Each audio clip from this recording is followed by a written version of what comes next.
Federal Drive is presented by GEHA, Government Employees Health Association, proudly providing health and dental benefits to federal employees and their families. Visit GEHA.com. The U.S. national debt has surged past $37 trillion, raising alarms about its long-term impact on economic stability and generational equity. While some argue that low interest rates make high debt manageable, other fiscal experts warn that relying on favorable conditions is a risky bet. Dr. Carolyn Bordeaux, Executive Director of the Concord Coalition, is here to explain what's at stake and what can be done. Dr. Bordeaux, thank you for joining me. Good to be here. Congress has a couple of weeks left to either pass their 2026 spending bills or a continuing resolution. I say with my fingers crossed. It seems a good time to talk about our nation's fiscal health. You are now Executive Director of the Concord Coalition. What's your sense? Well, it's always a good time to talk about our fiscal health. The budget that we take up right now is just the appropriations bills, our discretionary spending, which is unfortunately become a very, very small part of our budget. About 24% of the total federal spending is the bills that are going to be taken up here. Half of that is defense, and half of that is everything else that is non-mandatory spending. So we at Concord are very concerned about the debt and the deficit. We just crossed that $37 trillion threshold. And the other major problem we're facing is that when we're talking about those expenditures, a good chunk of our spending now is interest on the debt. And the challenge is that's really squeezing a lot of those domestic and defense priorities that are in that discretionary budget. So that's what we're focused on and talking a lot about these days. Well, the president has been pushing for lower interest rates. Some people argue that lower interest rates make high debt levels more manageable. What say you? Well, I know he'd like to wave his magic wand and make that kind of thing happen. But obviously, interest rates depend on lots and lots of different factors. Ironically, if he goes after the Federal Reserve and there's a loss of confidence in their interest rate setting capacity, that can trigger inflation and other problems. So while, yes, I think we'd all love to see interest rates go down, it is not a magic bullet, and it is really inappropriate and potentially really damaging to the economy if the president tries to interfere too heavily in those decisions. One of the things that you and the Concord Coalition emphasize is that a rising debt level really erodes living standards for everybody in the country. Help us understand that relationship. So there are two paths. One, there's the inflation that we experienced, and some of that, not all of it, but some of it was, people think, is attributable to spending from the federal level. So that's obviously one, when all of a sudden the price of groceries, eggs, things like that start to rise, energy prices rise, all sorts of other types of goods, when those rise, we are all affected and our standard of living is eroded. But the other path that is very important as well is through rising interest rates. And so what's happened is we have a lot of debt. We have to be continually financing and refinancing that. As we push more and more debt into the marketplace, people start to demand more of a return on that. And so that causes interest rates to rise. And that's a separate mechanism from the Federal Reserve. The interest rates on the federal debt are directly linked to things like your mortgage rate or credit cards or business lending. And what you can think of is that those financial instruments that you rely on to purchase a home or expand your business or build a business are competing with the interest rates on treasuries. And so an investor then is thinking about, where do I put my money? Am I going to put it in treasuries, or am I going to put it in supporting other types of loans? And so as the federal government is sucking up more and more of that investment income, it does start to push up interest rates elsewhere in the economy. Well, we saw some reaction from the bond market early in the year in response to the early conversations around tariffs. Are you still seeing that responsiveness happen these days with the conversation around the national debt? Well, you look at those interest rates, and I do get up every morning and I look at the interest rate on the 10-year Treasury, and it bounces around quite a bit. And you could see it, for instance, shoot up when it became evident that the big tax cut, One Big Beautiful Bill Act was about to pass. They shot up when it became evident that Trump was going to win the election and when he won, because they did expect big deficit spending. But it's affected by many other things as well. So you can't just look at those interest rates and assume that that's a direct commentary just on the debt and deficit. But what's happened over time is that the interest that we're paying has really, really grown. So if you think about 2010 to kind of COVID, as we went into the COVID era, the interest rates on treasuries were, in the 2 to 3% range, right? Now they are pretty much bouncing around the 4.2 to 4.3% range. Now those are small numbers, but when applied across 37 trillion in debt, what that actually has meant that previously the interest we were paying on the debt was in the $400 to $500 billion level, and today it is approaching $1 trillion. And so just, that's, small changes in a large number is a large number, and that's what's happening to us right now. I'm speaking with Dr. Carolyn Bordeaux. She's the Executive Director of the Concord Coalition and the Concord Coalition Action Fund. Well, let's shift our focus just a little bit because I want to talk about economic data that informs some of these decisions. Recent downward revisions to job data, the firing of the Commissioner of the Bureau of Labor Statistics have raised some alarms around the politicization of economic statistics. How does that play into the conversation about interest rates, debt, economic policy? So you need to be very careful, and the administration would be wise to be very careful about preserving the integrity of these institutions. So what we have are a number of organizations, Bureau of Labor Statistics, Bureau of Economic Analysis, Congressional Budget Office, the Government Accountability Office, that people rely on to put out data that is not swayed by political expedience, that is produced through a process that is vetted and agreed upon. So when you're looking at Bureau of Labor Statistics data, Bureau of Economic Analysis, CBO scoring, this is not data that, somebody's just, coming up on in their Excel sheet, out of the wild blue yonder.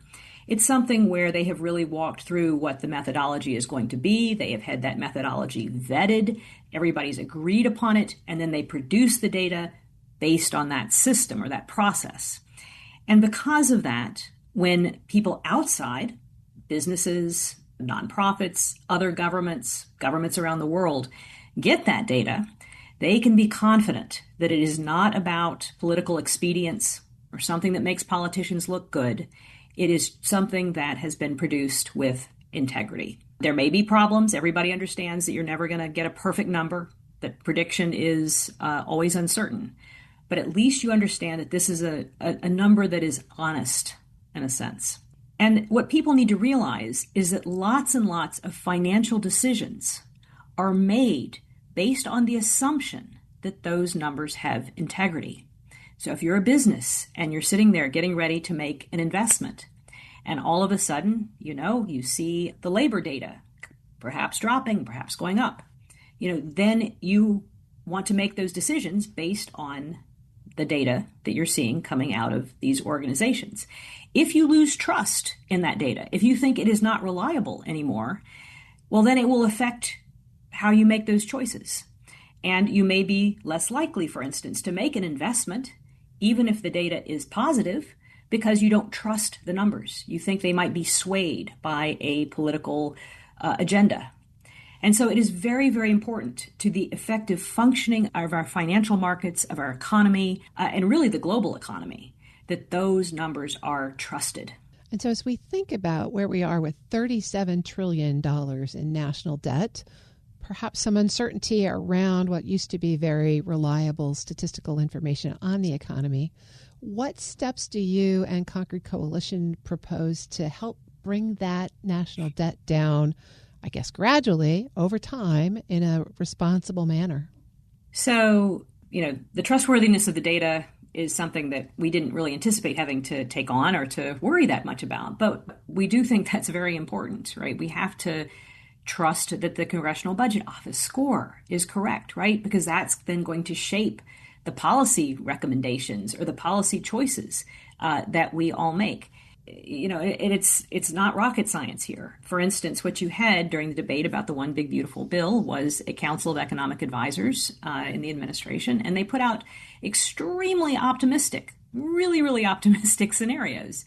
The Congressional Budget Office, which follows, again, sort of these pre-approved methodologies and, kind of puts things out in a very methodical way, is simply not projecting the same kind of growth that the Council of Economic Advisors is projecting. And pretty much every single person who observes the economy out there agrees with the CBO numbers, right? So therefore, we turn around and we look at the deficit and we are projecting what we think the deficit will be. That's going to shape the recommendations that we make on ways to close the deficit gap. So let's just talk about that for a second, a whole nother can of worms. So we are at a point where we are running $2 trillion deficits. It has gotten extremely high. And what does that mean, right? 2 trillion is just a big number. But roughly speaking, we spend 7 trillion is the outflows, our expenditures. We bring in around 5 trillion, right? And that gap there is huge. The problem we have right now is that one of many problems. One is that's an enormous structural deficit. Right? Structural deficit means it just is not going to automatically close on its own.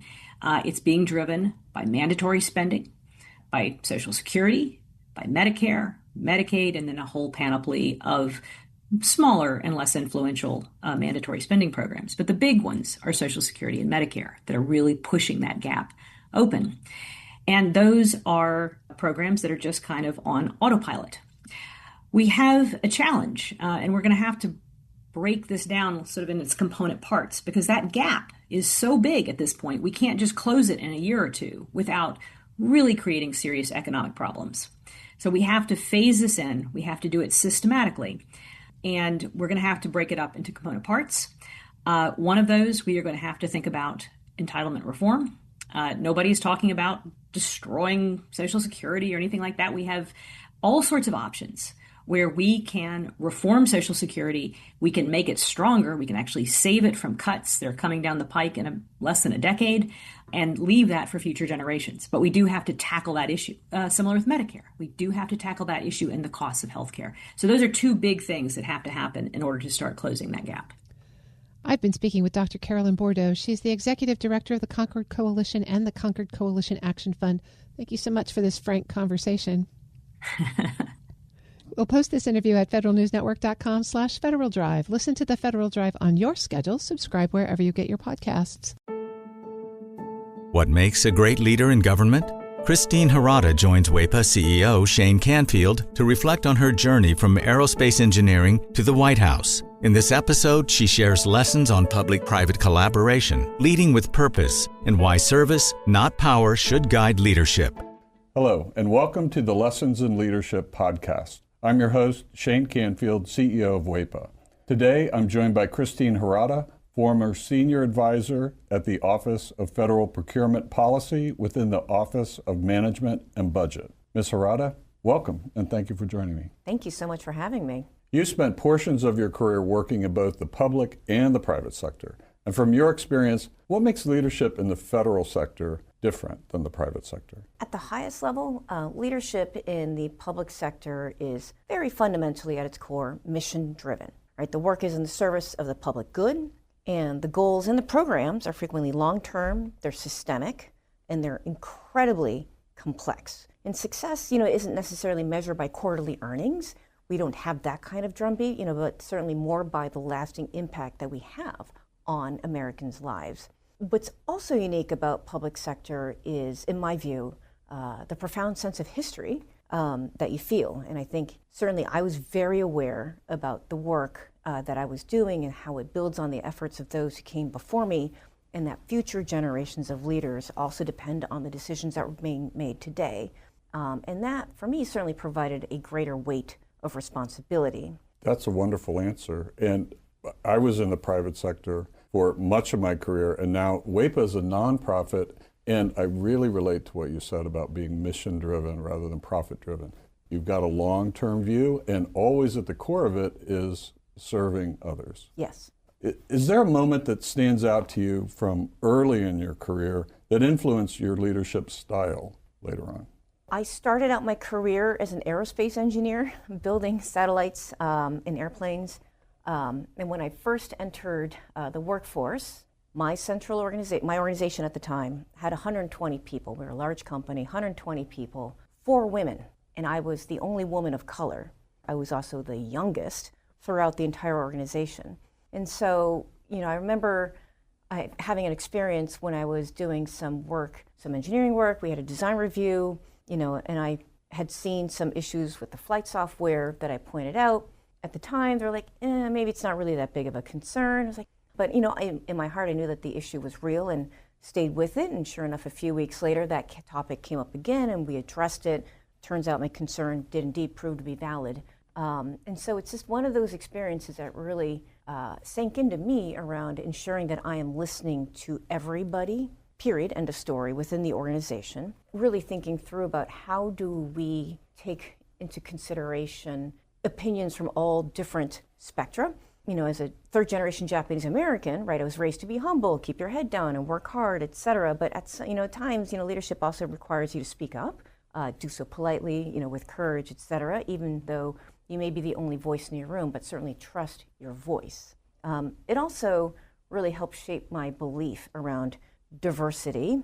DEI programs right now are viewed in a negative light.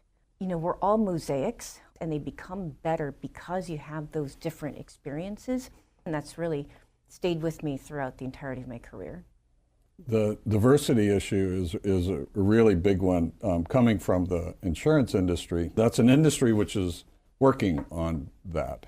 It's really a diversity of viewpoint and perspective and experiences that does influence your business, and more diverse employee bases absolutely helps. Was there a time in your federal career, perhaps when you were at OMB, that you faced what you consider a real challenge, and how did you overcome it? One moment that really stands out in particular was when I was serving as the Federal Chief Sustainability Officer during the Obama administration. We had set, like many administrations, had set some really ambitious goals, very, very, very ambitious goals around how do we think about making the federal government's operations much more sustainable. But the challenge wasn't so much about the scale or the technical capacity of the organization. A lot of it was really centered around the funding. We overcame this largely by being very strategic, helping out with blocking and tackling with the variety of legal issues or legal questions that might have come up, like how do we address this? Certainly in the federal government, you're more often leading through influence as opposed to pure form authority, and that you really need to listen deeply, communicate clearly with folks, building out those coalitions and engaging with your stakeholders. And I know many folks in government speak like that, but that is the truth. As someone who's spent time in both the federal and the private sectors, what makes the relationship between the two sectors important? Certainly, it's an absolutely essential partnership, and I would add on to that like nonprofits or philanthropic organizations. As I mentioned before, I'm Japanese American, and in Japan there's a symbol for thunder, which looks like 3 arrows pointing around each other in a circular pattern, kind of to represent the swirl, if you will, of clouds. And that's kind of how I view the relationship between the government, the private sector, and the nonprofit sector. The government frequently sets the vision, the policy, the direction, but of course it's the private sector that brings the capital, the innovation, the skill set, the capabilities, et cetera, to be able to execute. Partnering with that, of course, are the nonprofits who may be supporting the surrounding society. Public-private collaboration is not just about contracts or compliance, but it's also about figuring out what's your shared purpose. That's when real transformation can and does actually happen. In life insurance, there's a concept, lifetime value, where bringing a new insured in costs a lot more money than the amount of premium. And so when you talk to commercial carriers, it's a similar kind of thing. You need to bring them into the concept that they're going to be with us 20 years, and after 5 years, you can ride through that. But it's a concept that isn't easy for commercial businesses to understand. That's a partnership too. Very, very similar. What advice would you give to somebody aspiring to become a leader in government? There are 3 things, right? So firstly, around leadership in government, you want to make sure that you're leading with purpose. You want to stay grounded in your values, and don't underestimate the power of relationships. Remember why you entered public service in the first place, and that'll help carry you through some of the inevitable challenges that you're going to face. Making sure that you are also investing in relationships. In government, you rarely have full control, and I think this is, in my view, more important in government than perhaps in the private sector.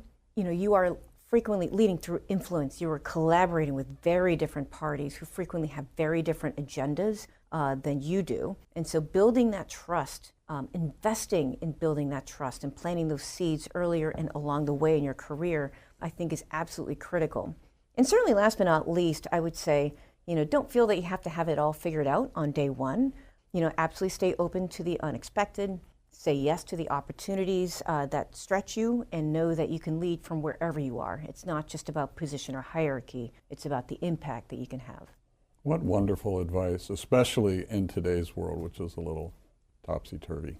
Who is one person, someone you know personally or perhaps someone well-known, that's impacted your leadership style? The leaders that particularly stand out for me are Colin Powell, a woman named Carla Harris, who was a managing director in investment banking, and then last but not least would be my father. Starting with perhaps the more famous one, Colin Powell. I read his biography, loved his perspectives and the rules of leadership that have been particularly influential for me, right? So get mad, then get over it, share the credit, perpetual optimism, a force multiplier, things of that nature. And hearing his story was certainly very inspirational for me. And so I certainly very much look up to him as a role model.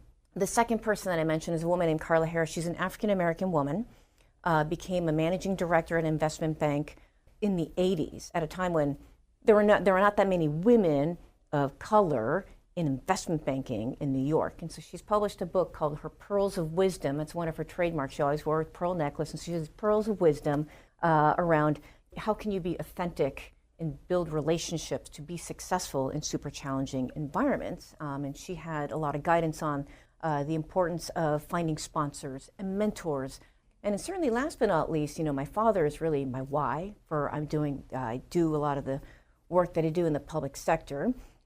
He started out life like many other, immigrant kids in poverty. He was a strawberry farm laborer. Japanese Americans at the time were not allowed to own the land, so we worked the land. He grew up in that kind of environment. And I just think it's absolutely neat that someone who came really he was dirt poor, to say it, and his daughter ended up working in the White House twice. It's quite the American dream, and I would very much like to have that opportunity available for other people as well. Well, wonderful, absolutely wonderful. Christine, thank you very much for your time today and all of these learnings. It's really good, impactful. Thank you for sharing. Oh, thank you so much for having me. I really enjoyed it. I'm Shane Canfield, CEO of WEPA. Until next time on Lessons in Leadership. Find the full podcast and future episodes of Lessons in Leadership on the Federal News Network app and anywhere you enjoy your podcasts.